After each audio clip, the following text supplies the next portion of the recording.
Morning, everybody. I'm Terence Corrigan, Projects and Publications Manager at the Institute of Race Relations, greeting you from a warm and sunny Johannesburg. I see from the comments we have that this seems to be the standard meteorological condition under which you, our viewers, are watching. And I'd like to welcome you here to this online briefing to launch our new report on South Africa's crime problem and what can be done about this.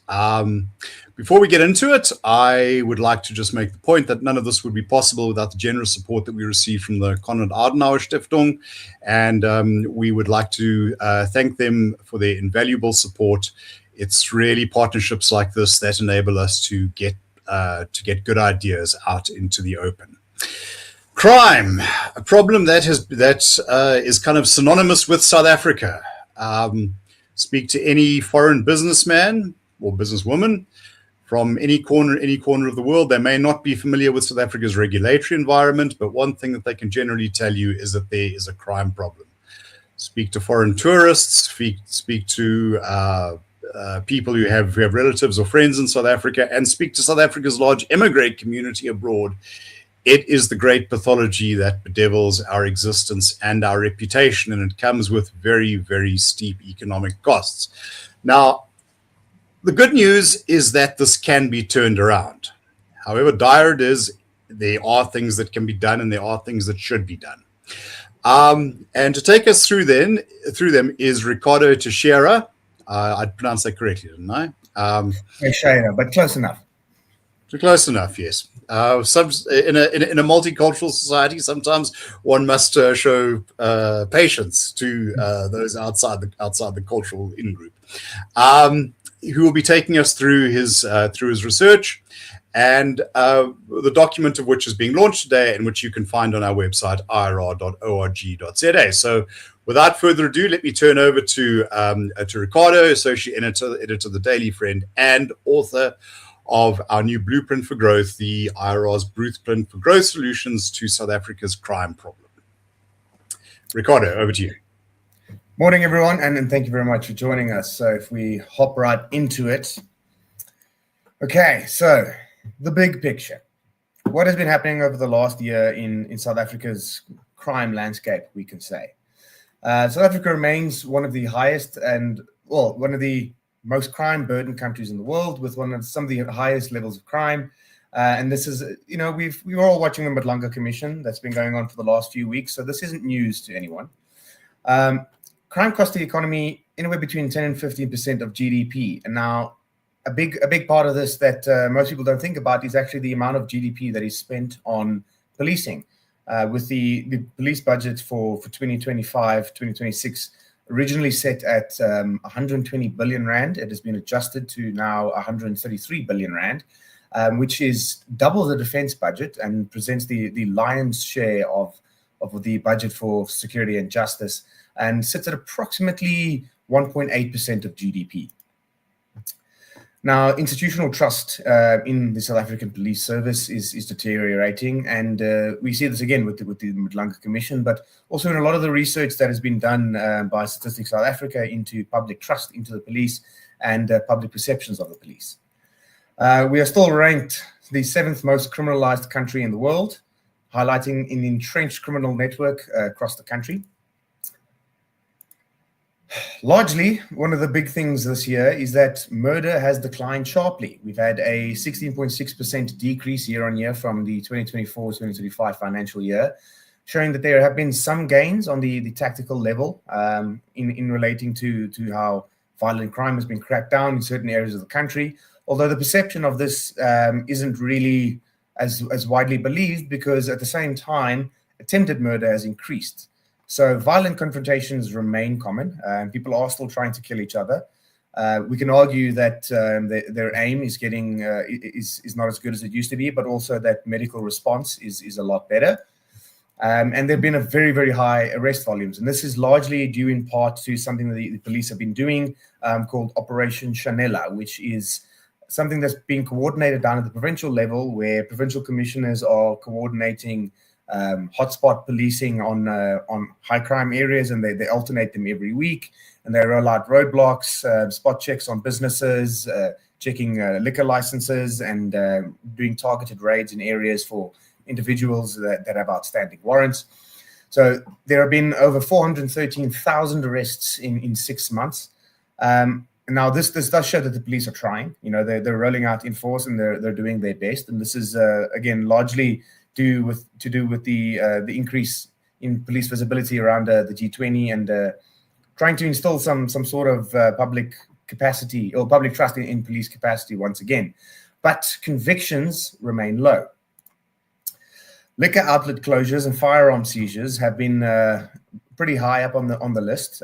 We've seen almost 12,000 unregistered liquor distributors that have been arrested and shut down, and thousands of firearms have been seized.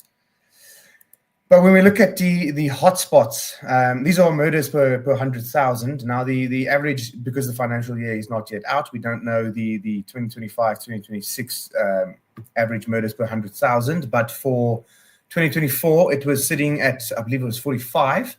Now, as you can see here, and in Mfuleni, that's almost double the last year's annual murders per 100,000, average murders per 100,000, which is sitting at around 84. Now, these are 10 of the top 30 most dangerous areas in the country when it comes to murder. And only 2 of them exist outside of the Western Cape, being Jeppe and Orange Farm, which exist in Johannesburg, and the other 8 being areas from the Cape Flats. They are carrying the large share of the murders in the country, and it presents a very worrying picture. Anyone that's been tracking it over the last few weeks has seen, you would have noticed that particularly on weekends there have been some very, very violent incidents. Particularly in Pretoria this last weekend, we had an incident on Friday night, where 12 individuals were killed in a shooting at a bar in Attridgeville. Now, again, key drivers, organized crime groups and firearm smuggling, along with dense clusters of unlicensed liquor outlets. This is very hard to quantify, because we only really learn about them when they are shut down for selling liquor illegally and their stock is confiscated, but we don't know the volumes that they are selling, the origin of some of the booze we've seen in the past out in the Eastern Cape, incidents where illegally brewed liquor, which wasn't safe to consume, was sold and caused a large amount of deaths in one single incident. I forget the place's name, but that was a big thing in the news last year. And again, if we look at some of the research dating back to the pandemic, there's been a clear correlation between access to liquor and violent crime in South Africa, where when the government outlawed the sale of alcohol, a very, very clear decrease in almost immediately in violent crime was seen. Then extortion networks, again, the infamous construction mafias, all the criminal groups, the taxi mafias that we've seen in the news.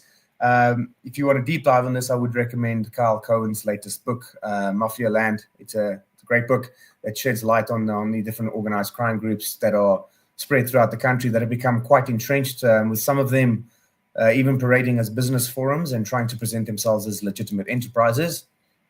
And then, due to the growing rate of our economy and the growing rate of urbanization, rapid informal settlement expansion, particularly in Gauteng and the Western Cape, has created a weakness in police visibility and state presence, and particularly service delivery. And these hotspots, again, they mirror long-term structural issues, and these are issues that have not been around for a short period. They've been around for a very long time, and something that the state is still struggling to deal with.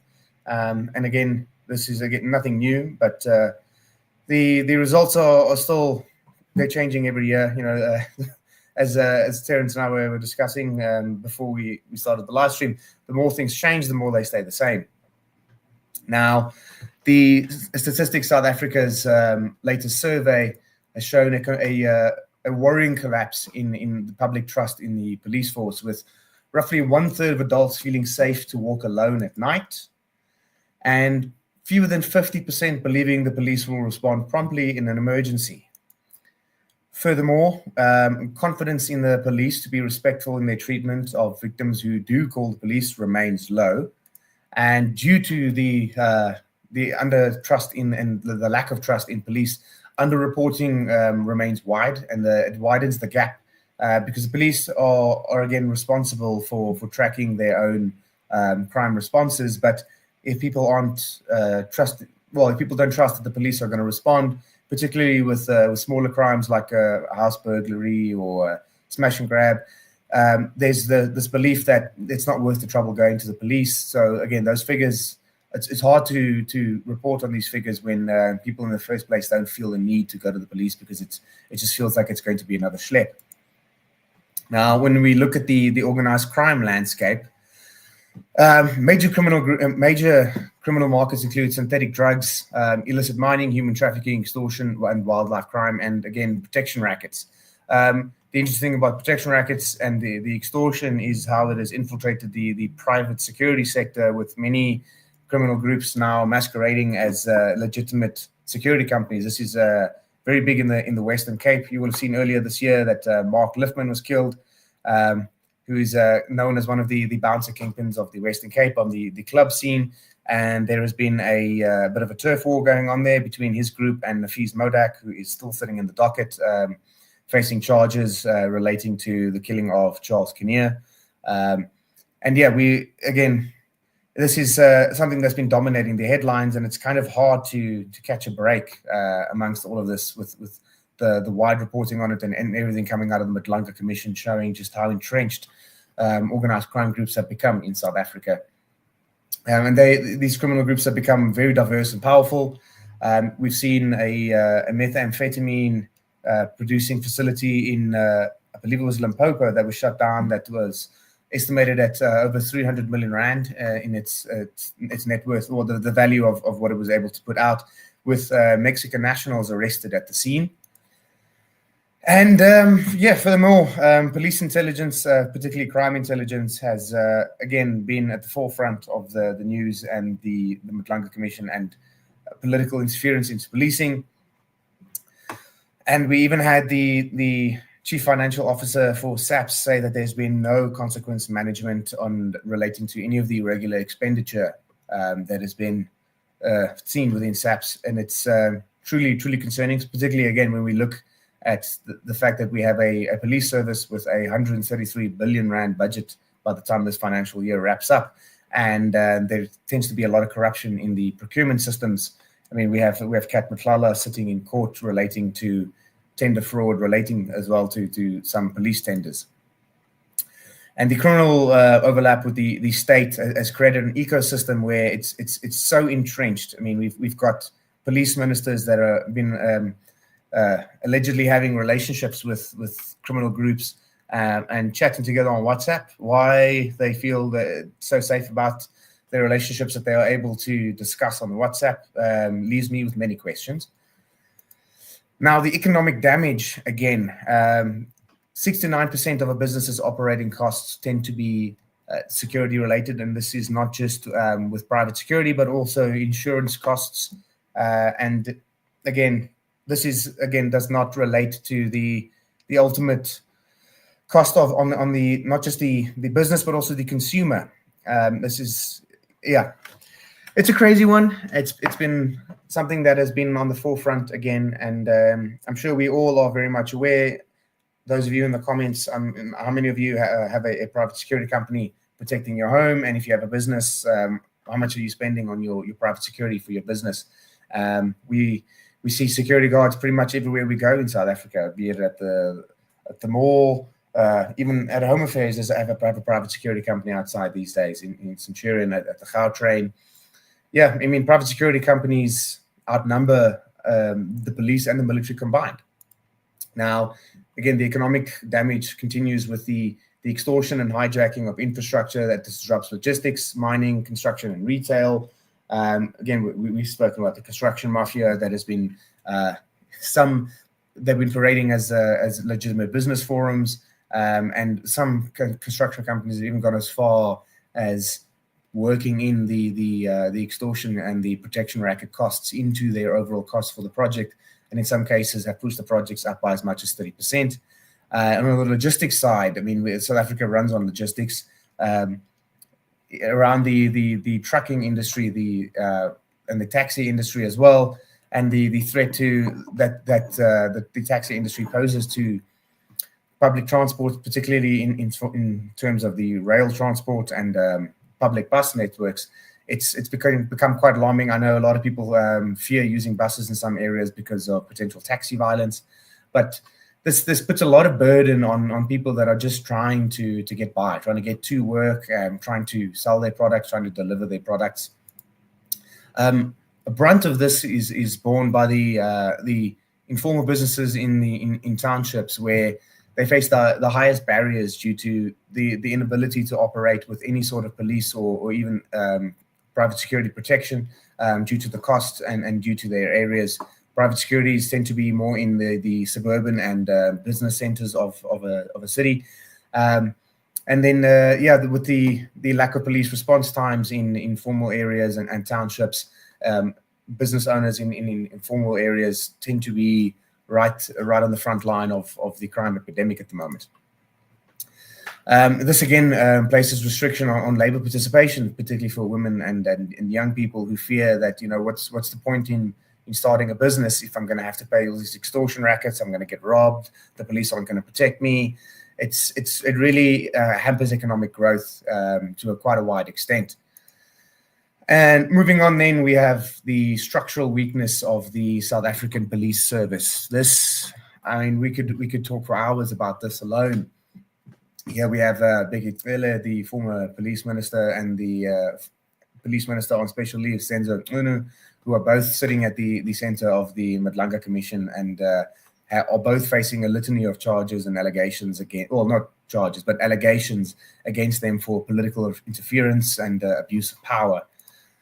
It has shaped leadership appointments, and it has shaped the focus of a lot of units and investigating priorities, with the political killing stars team being what kicked off the Madlanga Commission, and it's over 190 dockets that were removed from the political killing stars team in KZN by the Deputy Commissioner for Detective Services, Shadrach Sibia. And I'm sure those of you who are listening that have had a case with SAPS knows the rigmarole and the bureaucracy that goes on in managing a docket in SAPS. Crime intelligence, again, with Dumisani Kumalo facing his own headaches within the Madlanga Commission, and just the utter mess that has been crime intelligence, with compromised vetting, some vetting not happening at all, internalized factionalism within the police force. And this is, again, one thing to point out here that I discovered in our research is, out of all the countries on earth that have police forces, which is all of them, South Africa remains one of 4 countries that have a department of police that is its own independent government ministry, with its own minister that oversees it, where in most countries the police fall under the Ministry of Interior, which in our case would be Home Affairs, with a Minister of the Interior overseeing police, or a Minister of Justice. South Africa is the most prominent example of these 4 countries that have a Minister of Police and a Department of Police, and is very clear evidence in pointing towards the fact that the South African Police Service, part of the issue is that they retain too much political power. And this is very plain to see when we look at the political interference and the political agenda that is at the center of our police service. Investigating capacity remains low. I believe there are less than 10,000 detectives within the South African Police Service, out of its approximately over 180,000 police officers by this point in the year, with the latest intake. So less than 10%. We can go as almost less than, about 12%. About 7% of its workforce are police officers or detectives, and they are bearing the brunt with a massive case backlog. One thing with the Operation Chanela that is worthy to note is, when Operation Chanela comes through an area, they have these massive arrests, but there is a very little translation into successful convictions, because after they then move on from one area to another, a large amount of cases just gets dumped on the desk of the detectives in that area, who are already overworked with a large caseload, and then have all these extra cases relating to, drug driving, drug possession, outstanding warrants, illegal firearms that they now need to add on top of their regular caseload. And yeah, there has been very little follow through on successful convictions in that regard. Private security companies have grown into a parallel policing system. The latest count from the Security Administration of South Africa, SASA, and from its chairperson, Tony Boertes, early in the year informed me that the private security industry in South Africa consists of over 14,000 companies, with approximately 650,000 security guards that are actively registered with CIRA, the Private Security Industry Regulatory Authority, but there being over 2.7 million security guards in the country, either those that are now retired and not working but have previously registered, but 650,000 approximately are actively registered with CIRA. That is almost, just over 3.2 times the size of the police service. So very, very, very large. Again, outnumbers the police service and the military combined, and has become a central core of our economy in a way. I mean, it employs almost 2.7 million people over the last few years, and 650,000 of them actively engaged in the economy in protecting businesses in areas where arguably the police should be doing that job. Now, when it comes to reforming the police force, a lot of research has been done over the years by the Institute of Security Studies. Gentlemen like Peter Bruce and Gareth Newham, who honestly I couldn't think of a better person for the job. Gareth Newham was recently appointed special advisor to the acting police minister Faraz Kaklia, and Gareth has been doing this research since the early 90s. I cannot think of anyone better for the job. So it's good to see that someone who has spearheaded a lot of this research is in a position to actually start assisting in potential implementation of it. First up is a switch to evidence-based policing. The ISS has put out a lot of papers over the years arguing about this. And this is focusing on the evidence that is collected. Where are your murder hotspots? Where are your hijacking hotspots? Where are your drug dealing hotspots? And focusing on there. If you've got 10,000 police officers for a certain district, but majority of your crime is happening in a 5 square kilometer area, put most of your officers in that area, and with the list of offenders and the likelihood of people reoffending, if you have a list of offenders that are coming out of prison or are living in a certain district, focus on repeat offenders and target things that are going to result in marketable improvements. If there's a hijacking hotspot, put your roadblock there.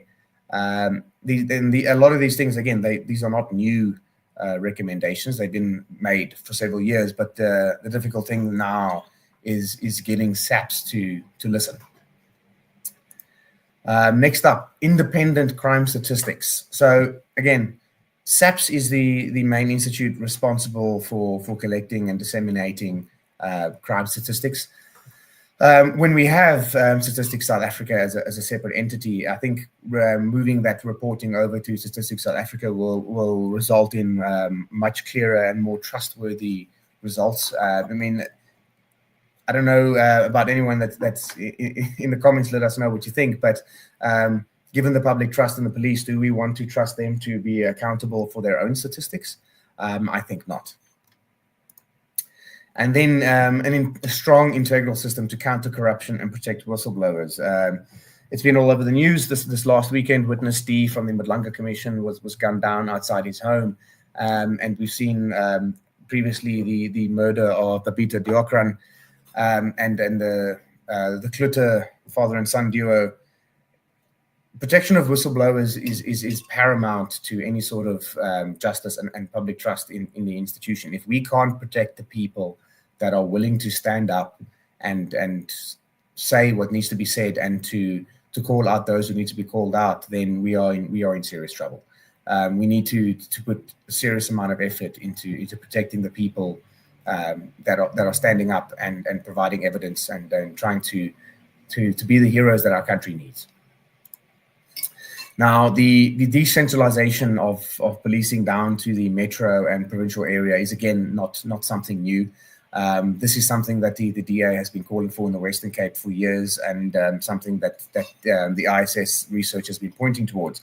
A big problem is that our policing structure right now, most of our policing networks, or the policing network is all coordinated from Pretoria, but it's very difficult to tell the Western Cape what to do when you are not sitting in the Western Cape. And what works in Gauteng is not going to work in the Western Cape or the Northwest or Limpopo. Every province is different. Every province has its own issues and its own needs its own strategy at the end of the day. So being able to devolve policing powers down to the provincial level, so that provincial what do we call them?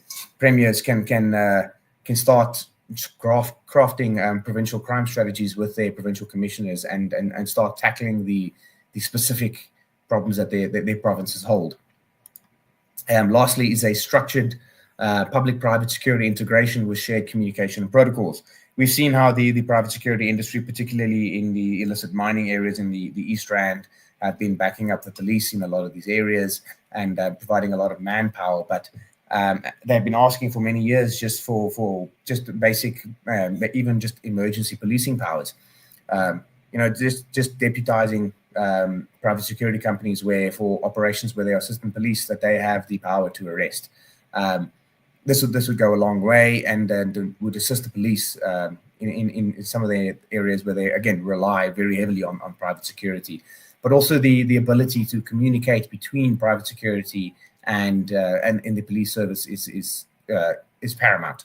I know in Johannesburg, Vumbacam with their camera network, they have integrated with the Johannesburg Metro and private security companies, so that if a car is reported stolen, private security companies and the Metro can all have access to the back end of that camera network and can then track the vehicle and then can coordinate an interception. And that's proven to be quite efficient. But to scale that up outside of just private security companies and a Metro police service or police force would be paramount. It would go a long way in reducing response times and increasing public belief that the police are actually going to respond and be able to do something about it if you call them. Now, when it comes to the strategic recommendations, number one is the professionalization of the leadership of the South African Police Service with merit-based appointments and stable tenure. After George Favaz completed his tenure as National Commissioner in 2000, not a single police commissioner has been able to complete their term since. There's a lot of pressure on finding Masemola right now, General Masemola, to complete his term. He is looking like he may be one of the longest running police commissioners in terms of actual time of their tenure that is completed. But that whether he's going to see the end of his term remains to be seen. But I think it would be a marketable improvement if he does manage to do so. And yeah, the police service has a lot of generals, and many that shouldn't be there. One of the allegations against crime intelligence was the appointment of a former employee of BMW who was a director of cybersecurity operations or cybersecurity protection at BMW to the rank of brigadier general in the crime intelligence division, who was not previously a police officer. Personally, I think that it's time for the police service to ditch the ranks.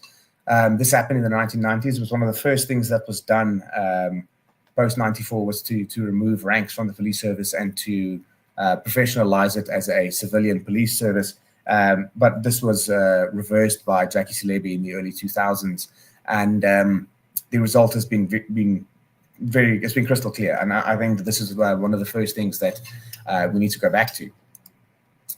Secondly, strengthening investigations, digital case management, and specialized task teams. The South African Police Service does not have a digitized docket management system.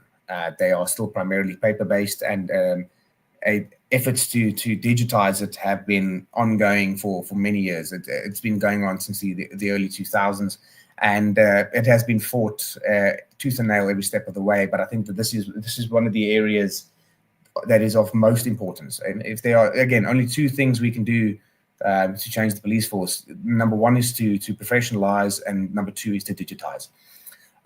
This would prevent dockets from being lost, dockets from being tampered with, and dockets from being placed in drawers and forgotten about. And again, this will put a clear chain of ownership on any dockets that would allow you to see who has been viewing them, who has been editing them, and would strengthen accountability. It would then also reduce, in a way, the backlog and the caseload for detectives. I don't know about you guys, but I'm much less stressed about having 1,000 unread emails as I am about having a stack of 1,000 pages sitting on my desk. One is a lot more daunting than the other. And increasing the size of the detective services. I mean, the police service over the last few years has been on a drive to recruit more police officers, but it's been more about a boots on the ground approach. Whereas I think that it's of paramount and serious importance to start recruiting people specifically to be detectives, and to start looking out for people graduating university that fit the marker of someone that is a good investigator, but to also strengthen the investigators' work directly with the prosecutorial authorities for successful prosecution-led investigations. If we start focusing investigations with the outcome being that the goal is a successful prosecution, it will go a long way in increasing the number of successful prosecutions that are concluded. And again, specialized task teams. Here we're talking about, we've got IDAC, the Independent Directorate Against Corruption, or Investigating Directorate. There's so many of these directorates now. It's and so many acronyms, but we need more of them. I think, again, we all know one of the biggest mistake was getting rid of the scorpions, and potentially on the card should be bringing them back. A true independent, corruption focused investigating directorate that is not under the police and works directly with the courts is something that we desperately need. We've seen what the result of disbanding the Scorpions was, and I think the evidence for bringing them back is higher than Mount Everest. The Hawks are doing a great job, but they have their own problems. Again, we've had the political killings task team, which has again been at the center of the news.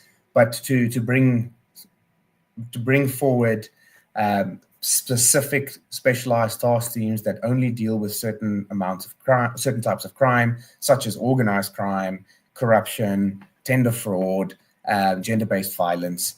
I think this is again something that is very, very important. Now, surprise, surprise, when it comes to tracing and tracking firearms, this is a system within the police service that is also not digitized. Notably, the United States also doesn't have one, but that is a problem for them to deal with. But having a digitized firearm registry is incredibly important. This has been on the cards for many years, and again, something that many people have been fighting for that has gotten nowhere.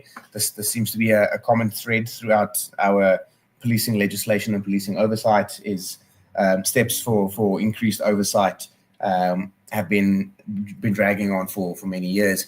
But this allows the chain of ownership of firearms to be accessible from any police station through a centralized database, so that any firearm that is recovered from a scene, if the serial number is checked, can then tell you who bought this firearm legally, or if it is an illegal firearm, has it been recovered before, what crimes has it been used in, which was the last police station to handle it, who was the last police officer to handle it, and could potentially crack down on the practice of police officers selling firearms. Looking at you, Norwood SAPS in particular. Norwood SAPS stands out as the police station that nationally has the highest rates of firearm losses, not just from firearms that are handed over and surrendered or in the process of being licensed, but also firearms that are recovered from crime scenes that are lost and find their way back to another crime scene.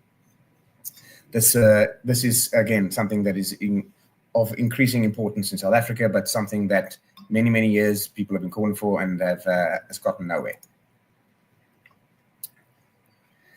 And then to build a coordinated national strategy to target organized crime networks across the police, the National Prosecuting Authority, SARS, and the Border Management Authority. Now, with organized crime networks becoming increasingly transnational, again, we've got the presence of Mexican cartels operating in South Africa, and the fact that South Africa has become a conduit on the global drugs trade. To combat the presence of organized crime in South Africa is going to require more than just a new strategy from the police. There needs to be a specific strategy relating to the courts and relating to how individuals can be extradited if need be, and SARS for tracking down the movement of money. As the old saying goes, follow the money. If you want to really hurt a criminal group, don't seize their product, seize their cash. And again, when a lot of this tends to be physical cash that moves borders, you need the assistance of the Border Management Authority, who are South Africa's youngest law enforcement agency. On the 1st of April 2026, they will celebrate their 3rd anniversary. And despite the fact that they are the youngest and the smallest, they are the first law enforcement agency to be using body cams, which is, again, something that oversight bodies in Parliament have been calling on SAPS to be doing for many years, but it seems the Border Management Authority are ahead of the curve on that front. But to have a coordinated task group or a coordinated command center at a national level that coordinates across these varying entities and gets everyone on the same page and on the same strategy is, I don't think we can emphasize how important this is. And lastly, to restore legitimacy through procedural justice, community engagement, and visible, respectful policing. I want to take a moment here to point out, given that how over the last few years, the very phrase SAPS has become synonymous with corruption, and public trust in the police service is increasingly low.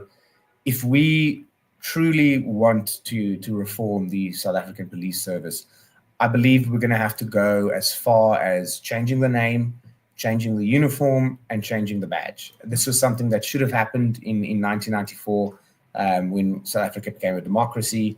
Instead, all that happened was the police vehicles changed from yellow and blue to white and blue, and the word service was put on the end of SAP. But at the core of it, the doctrine and the strategy of what our policing has been focused on did not change. Our police still primarily are focused on Skopskiet and Donner and to crack down on any sort of labor rebellions and to protect the institutes of the state. Look no further than the Marikana massacre and the police's response to Fees Must Fall and the police's response to the July 21 riots, where it was a complete failure of intelligence, but in their response just kind of came out guns blazing, and in many ways it failed. And I think the chosen strategy of the South African Police Service over the last 31 years is something that they've reiterated every year. Community-based policing is the way to go. But how many times do we need to say that this is not working before we start to listen? It's become the very literal definition of insanity to be doing the same thing over and over and expecting a different result. And I think it's time to say that this is not working. What we have been trying to do with our police force, our police service, has just not worked. And it is time for radical change to completely shake up and restructure our police service. If you had to put me in charge, I would go as far as firing everyone. I would take a book out of Saakashvili from Georgia and just fire everyone and make everyone reapply for their positions. And in that process, conduct a lifestyle and skills audit and see, okay, who actually is qualified to do their job, who is squeaky clean, and who is covered in criminal fingerprints, and see then who is actually needed. I mean, we've got all these deputy national commissioners in charge of different things, and we've got so many generals within the police service. Do we need them? And what do they do? I mean, we've got, again, over 180,000 police officers. I think we have enough police officers. I think the strategy should be putting the ones we need where they need to be. And I don't think the police force deserves any more money. I think given that every year the police say, crime is getting worse, we need more money, and they get it without question. At this point, with the amount of money we are spending on the police, in the medium-term budget proposal, the prediction for the police budget for the 2028-2029 financial year is nearly 150 billion rand. And I think it's unjustifiable to say to the public that this is what we're going to spend on policing when you see everything that's coming out of the Matlanga Commission. And I think one of the first things that the government needs to do, if it's going to start with reforming the police service, is to put a freeze on its budget. No more money until they have a new strategy, a new plan, new leadership, and can start delivering. No more increases. And that is it for now. So thank you all very much. I think we can now move on to the questions. Thank you, Ricardo. Yes, a comprehensive overview that's taken us through the police stations, suburbs, and townships of our often tortured country. I would like to invite everyone. Please put your questions in the chat, and let's have a discussion.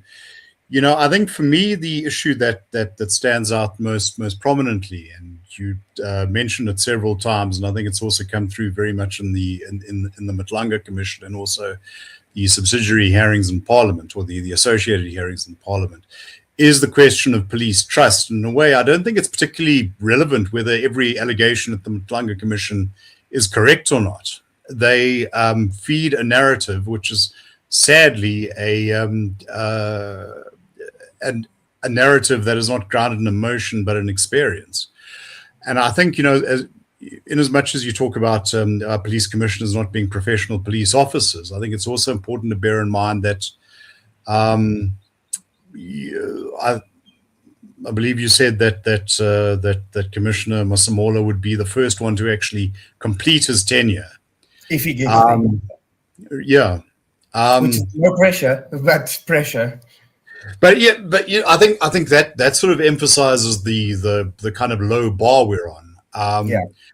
And I think that one of the things that jumps out at me on that is that the police commissioners have been chosen largely because of their political reliability, not because of their skills or their track record. As you say, it's political reliability, but it's specific to the ANC's ability to rely on that individual. Exactly. Okay. Question here: digitize guns. Who protects the data? Innocent can become targets of burglary. Digitized police firearms a better option. Any thoughts there? I think this is that is a big one. One thing I'd like to note here is that the police literally have a target for firearm losses a year. For the last few years, it's been 600, i.e., do not lose more than 600 firearms. Now, we don't have the stats for this financial year because it has not yet concluded, but for the 2024-2025 financial year, they exceeded that target as they have every year prior. I believe last year it was 720 firearms that they lost, which was lower than the previous year, but still above the target. I can't believe that we have to have a target. But when it comes to digitizing, I think that is a place where it needs to be digitized, but not a place where the data is stored and managed by the police. It needs to be one where it is managed kind of the way the Home Affairs database is managed, where they have access to it, they can input files and they can edit, but it shows complete track record of who's been doing what on the back end. But it is an excellent place for a public-private partnership. We've got so many public firms that in South Africa in the ICT space we've got some data farms in South Africa. There's so many companies I can think of in South Africa, BCX being one of them, where it can be a private firm that has a contract for a set number of years, say 5 years, to manage this database. And based on their ability to manage it, that determines whether their contract gets renewed or if it gets passed off to another company. And the police, all they can really do is access it on the front end and input data there and say, okay, we've recovered this firearm from the scene. Its serial number's been scratched off. Here's a picture of it. due to forensic investigation, we believe because of most criminals don't tend to scratch the number off completely, that this is the serial number, that it's recoverable. This is the make, this is the model, this is the condition, this is the barrel profile, this is the crime that it's linked to, and this is the arresting officer that found it and logged it into the system. And we need to. It's not rocket science. It really isn't. It's not something new. This is something that people have been fighting for since the early 2000s, since before I was in primary school, which is makes me feel old. Certainly. Look, I'm old enough. Regular viewers will know that I love to use this phrase. I'm old enough to remember when the old Arms and Ammunition Act was superseded by the Firearms Control Act and the extensive public debate around that.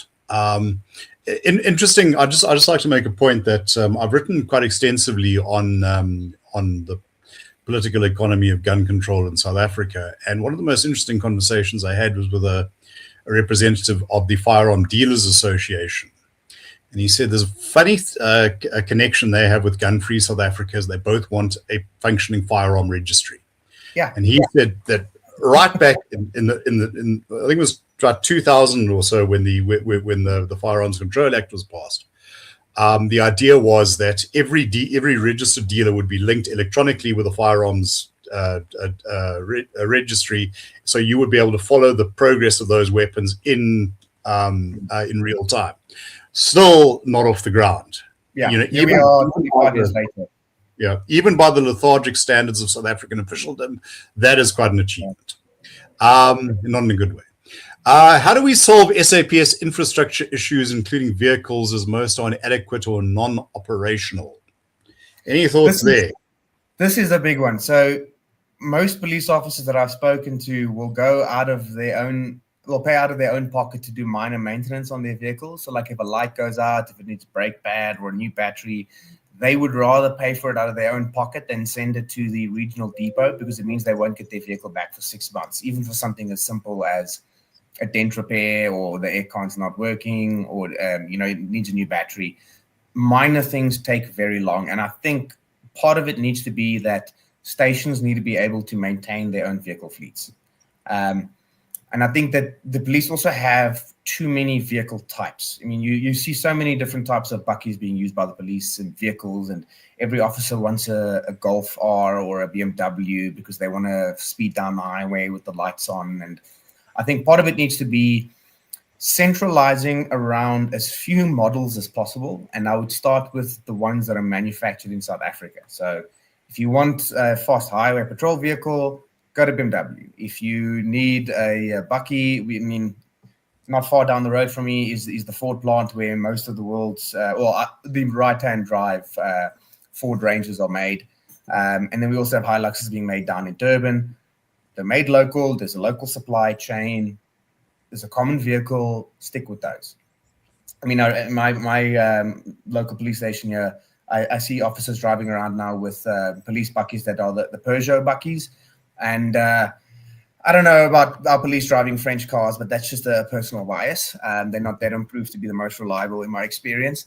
But yeah, there is a problem with the centralized management of vehicles at the provincial level, and the maintenance of them is shocking, seriously shocking. Even when it comes to putting in petrol, what I found out of my experience and my research, in incidents where police officers are caught asking for a bribe and they're doing an illegal roadblock, ask them if the car has petrol in it, because sometimes what happens is they've run out of fuel and they need to put fuel in the vehicle to get back to the station. And that $50 isn't always for a Coke. Sometimes it's for petrol. That the crisis embedded in that comment just beggars understanding. Now another question which we've touched on, but let's revisit it. A challenge we have is that the police force has become so politicized. How do we overcome this challenge, especially with the ANC still being in the picture? That is a difficult one, and thank you, Antoinette, for this question. if I have to be honest, I don't think this is a problem the ANC can fix. The person that tends to make a problem is rarely the one that can fix the problem. And I think given that a lot of these recommendations have been made to the ANC for so many years and they have not been able to implement any of them, answers the question in and of itself. So yeah, look, I think sad reality is that our problems are not individual, they're systemic, and that, you know, there is a case for a systems overhaul. The problem is there are bad actors who want that systems overhaul because they'd like to adapt the systems for their own purposes. Superb, Andrew Kenny, our long-term friend. Superb presentation, very knowledgeable, wise, sensible, workable solutions. Let's start by kicking them all out, then replacing them on merit, not political connections. I think that's start day one, fire every single police officer, and then hire back the ones that qualify for their role, that have the track record, that are squeaky clean, and my cat's here trying to say hello. But genuinely, I think the now on leave former minister on leave, Senzo Unu, has been arguing for a skills audit, but that didn't get very far. But that is, I don't think we can overemphasize how important a lifestyle and skills audit is for the police. Absolutely. I'm going to circle back to Goose's question, but Stuart Pennington says most police officers live in the communities they serve. They know who the bad guys are, as does the community, but for personal safety reasons, they won't apprehend. Can this be changed? So this ties in with, if the public and the police officers that know these guys believe that if we convict them, they are going to go away and everybody else is going to be safe and better off, then this can change. So first and foremost is the ability to successfully prosecute. And this goes in with successfully investigating, correctly handling of evidence, and a successful prosecution. So this can be changed. And I think this is something that will be a marker of how our police force has been reformed when we get there, if we get there, hopefully. But this is something that I hope can be changed.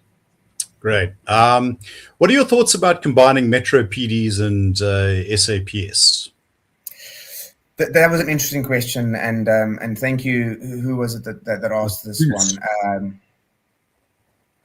Oh, this was also Goose. Goose, thank you for this question.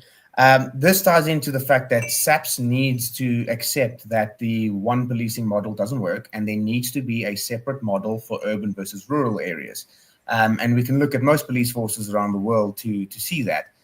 The police force and the police services around the world, what a police officer does in a metro or an urban area is very different from one that works in a rural area. Typically in a rural area, you're going to be working out of a vehicle, typically in teams of 2 to 4, and you're going to spend most of your time on the road. But in an urban area, you should not be working from a vehicle. You should be working from a precinct, you should be working a beat, and you should be getting to know your community. I do think that SAPS needs to, and this is going to require a constitutional amendment, because the Constitution provides only for a single police service, but also an amendment of the SAPS Act in that it's a single police service. There needs to be a separation of and a breakdown of the SAPS into a rural focused and a urban focused, where the rural focus will probably work a lot more closely with the Border Management Authority, but will merge with your national traffic police and your provincial traffic polices too, because they'll spend most of their times on the highways and moving in and out of areas that are too small to have their own police station. So they have a much larger police district and are close to farming areas and border areas. And it's going to be a completely different policing model and require a completely different strategy. So I do think that there needs to be a merger of Metro and SAPS at the urban level, but that's because SAPS needs to be separated into urban and rural focused policing. What's your view then on devolution? One of the reasons we ended up with a single police force. First of all, that was what was inherited in 1994. Although there was sort of the Homeland Police, But apparently, the ANC was adamant they were not going to give the IFP an army. So there was no way they were surrendering central control of the police, despite the fact that every expert said that there's just no bad idea.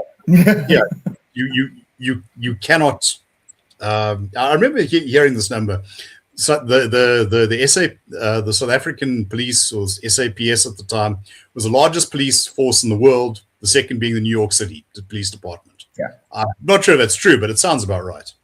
Your view? One of the largest police services in the world, which is why I again argue that I don't think they need any more money or any more police officers. I think we just need to put them where they matter. But yeah, the top down national gives you all the instructions from Pretoria and tells you in Mafeking and Mitchell's Plain how to do your job is very Soviet in a way. It doesn't allow for much. What's the word? It doesn't really allow for police officers at the lower level, at the station and the district and the provincial level, to take any initiative and to really learn from what they're doing and to start delivering and to coordinate across just the province. Even to go as far as saying, like, within the province, we need more police officers in this area than in that area. So, I mean, take the police officers that are in Stellies that are just working a desk job and send them to Mitchell's Plain. And rotate the guys out of Mitchell's Plain, because I think they need a break. They are not having a great time down there. And to be able to rotate your guys based on the hotspots. And this is something that Operation Chanela is trying to do, but it is more geared towards, if I can say this frankly, more of a horse and pony show. Like, look how many arrests we've done. And it's great. Yes, you've done so many arrests. But what you've also done is give a larger workload to the detectives that are already overworked. And how many of those guys are back on the street next week out on bail, and in a court case that drags on for years and most likely don't end up getting convicted? Or the case gets thrown out of court because the magistrate says there was improper handling of evidence. Okay, we've got a couple more questions, so I'm going to draw. We're approaching time, so I'm going to draw a line. We're going to go through what we have. Again, from Goose, which one reform would have the biggest impact on crime in 12 months? If we had to do a singular reform, of the reform priorities, we got the top 5 because I think that those are the 5 most important things. But if we had to only choose one of them, I would say professionalization. Like, make things merit-based. Take away the ranks. It's not about who's a general, who's a captain, who's a colonel. You're an investigator. You are you're an inspector, or you're an administrative cop. But your rank does not say anything. It's your job and what you deliver and what you are able to do.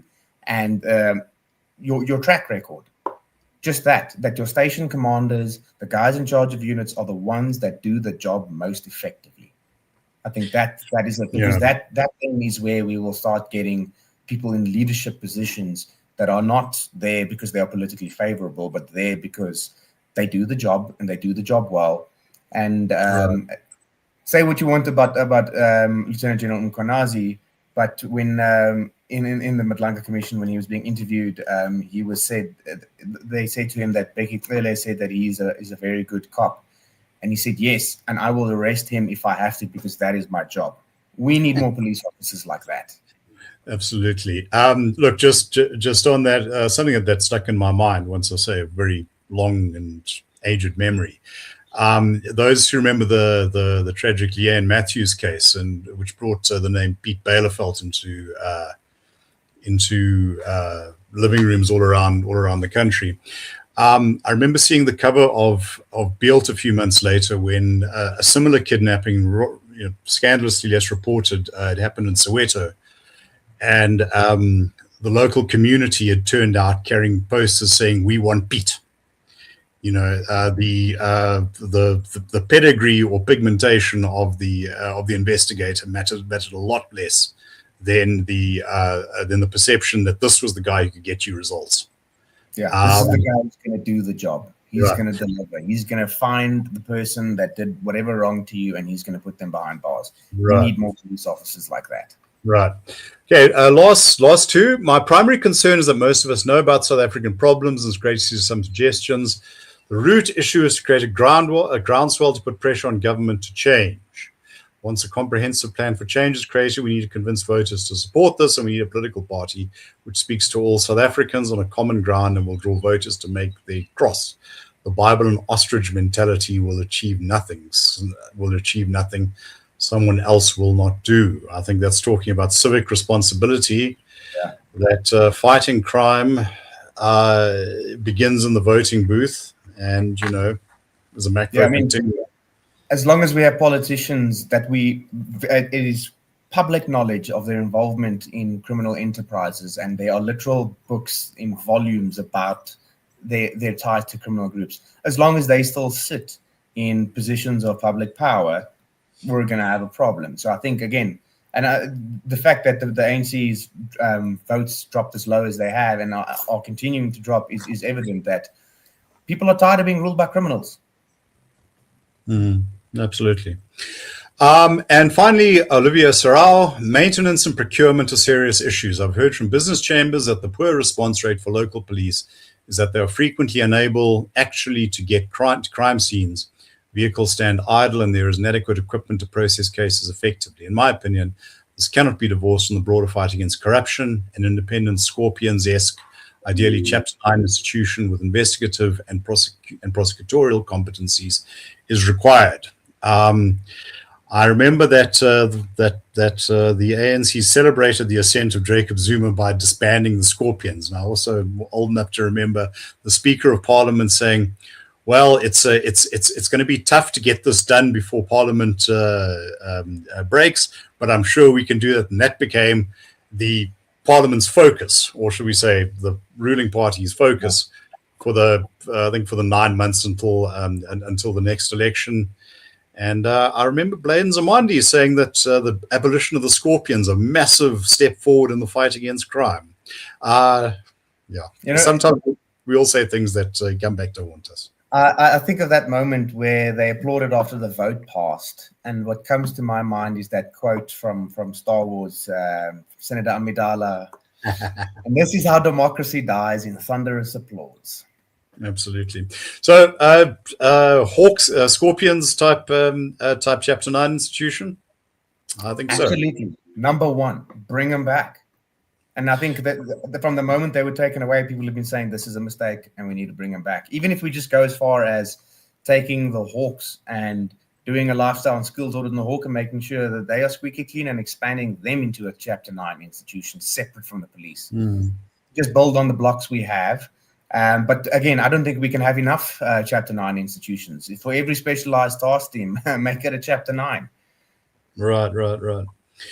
Okay, and I think with that, ladies and gentlemen, we've come to the end. Once again, thank you all for being here, and a particular thank you to the Konrad Adenauer Stiftung for their generous support that has made this possible. It's partnerships like that enable us to put ideas into the public debate, and it's for all of us then to take these ideas to the wider society. With that, enjoy the weather. I do see some clouds gathering, so I suspect that we might have a downpour later. But rain is good. Thank you all, and for those heading off on holiday, have a restful couple of weeks, and the saga that is South Africa will resume next year, for better or worse. Bye-bye.